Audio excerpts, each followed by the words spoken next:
we can head over to the user's data source,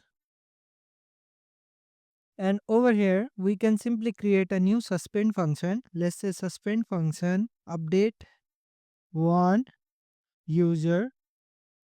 We can pass the user and we can simply return the boolean. We need to define a filter, so we will look for the user with the user ID. So we'll say filters equal, we'll pass in the key as underscore ID and we'll get ID as users.id. After that, we need to define the updates. So what are the fields that we want to update? So we can say val updates equals updates dot set, and we can specify the field name. So let's suppose we want to update the age. So we can say age and we can get the age as user.age. We can say result equals users collection dot update one, and we can pass in the filter and updates. So what this update one will do is it will look for the first documents with this matching query, and it will make these updates and return, and we can simply return this result. Okay, we need to also call was acknowledged to get the result as boolean.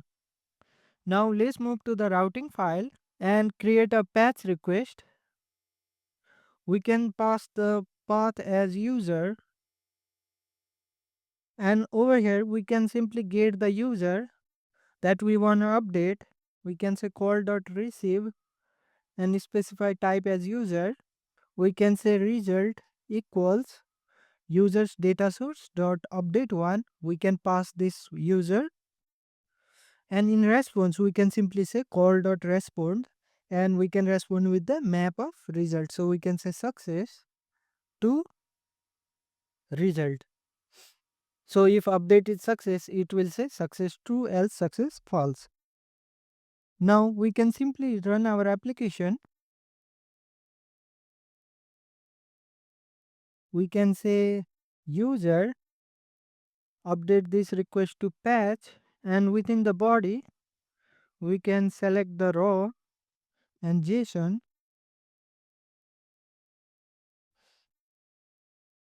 So let's add one user. So let's say ID to this ID is currently, as you can notice, current age is 23 for this user ID. So let's suppose we want to update the age to 40, and we can specify rest of field as empty. Now currently we want to update age of this user with this user ID. Now if we make the request, response is success. Now over here if we reload this, we see the age is 40. So we are able to update the age. Now let's suppose we want to update these fields as well. So for that we can make use of combine. So let's create a list of vision updates. So we can say val update lists equals, we can create a mutable list of vision and we can say apply. Over here instead of this we will say updates.combine, and we can combine all the updates. We can pass this update list. So let's suppose if age is greater than 0, then only we will update the age. So we can say age, not age, user.age is greater than 0, then we will set the age. We need to call this add and pass this update. Now if age is greater than 0, then only it will be added in this update list. We can do for other fields as well. We can say user.name. If name is not blank, then we will add the name as well. So we can say add, and we can set the name as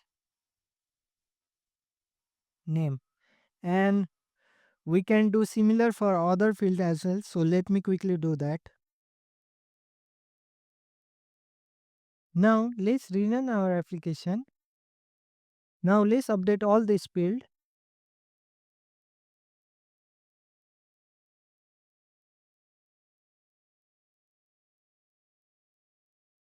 Now if we make the request, we say the success. Now if we reload over here, currently as you can see there is one error, like all the fields are having the name value. So this is due to this user.name. We are referring to user.name in all the fields. So instead of name over here, we can use the profession, over here country, and the email. Now if we rerun application again and make the request and reload this, we should see the values first. So name, email, profession is, and country is the one that we set it over here. So this way we can update all the fields.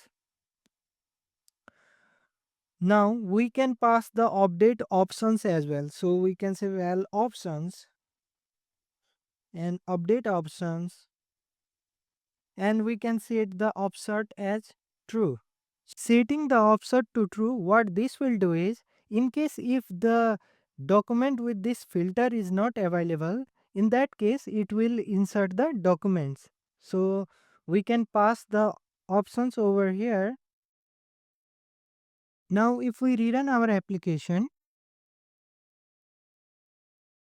and let's set some random ID which is not available in our DB, and if we make the request, it says success to true.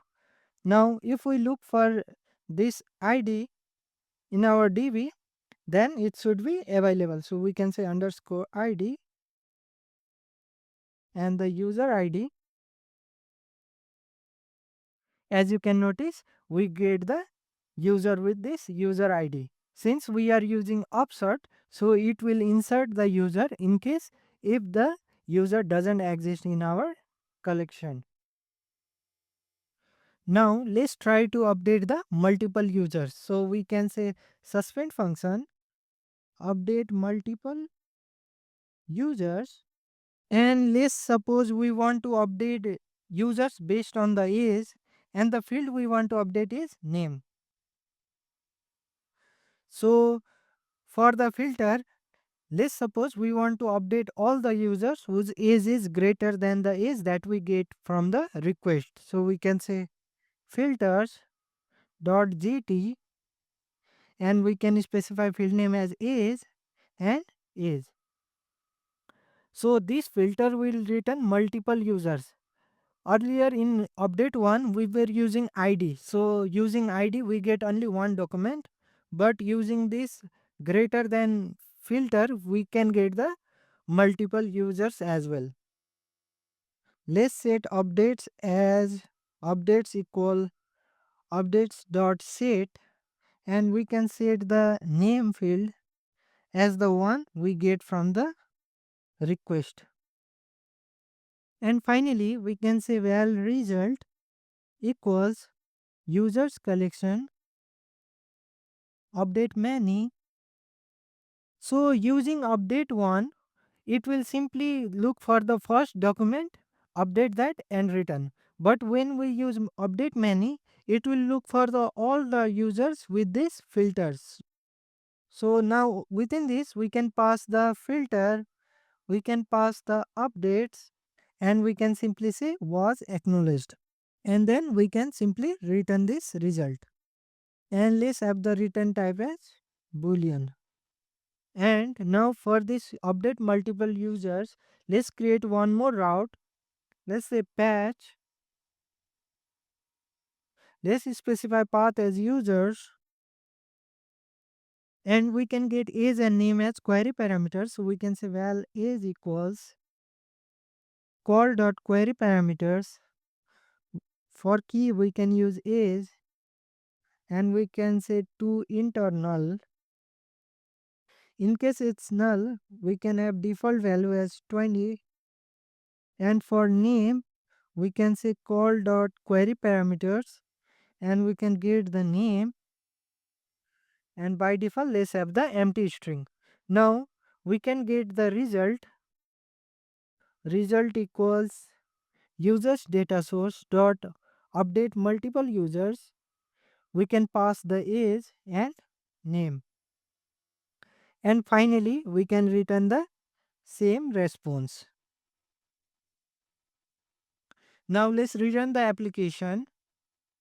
Instead of users we'll have users, and for age we can say age equals 40, and for every users with age greater than 40 let's set name as, let's say, hello, and we can make the request. And if we check our database, we can simply reload this one. Now over here we can look for the age greater than 40. So here 42, you can see the name that we set. Over here as well we can see the name, and similarly over here as well. So using the UpdateMany function, we can update the multiple users based on the condition. Now to replace the user document, we can simply create a new function, suspend function, replace user, and we can pass the user and return the boolean. Within this we can define a filter equals filters dot equal, and we can specify the id as user dot id. For result we can say result equals user collection dot replaceOne. It takes the filter, and the next parameter that it takes is the entity. So we need to create the entity equals user entity. We can pass id equals user dot id, name equals user dot name, age equals user dot age. Similarly, country and profession equals user dot profession, and email equals user dot email.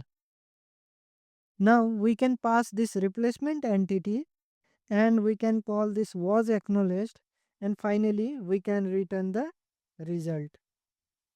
Now within the routing, let's create one put request. We can simply copy this one and we can change it to put, and instead of UpdateOne we can say replace user, pass the user. And now if we rerun our application, and for this id let's try to change all the values so that we can see the difference. We can change the request type to put and path to user. Now if we make a request, it says success true. Now we can check for this user id, apply. As you can notice, we get the replaced value, one that we set over here in the request body. So this way we can update single or multiple documents and also replace a particular document. So that should be it for this video. Thanks for watching and happy coding.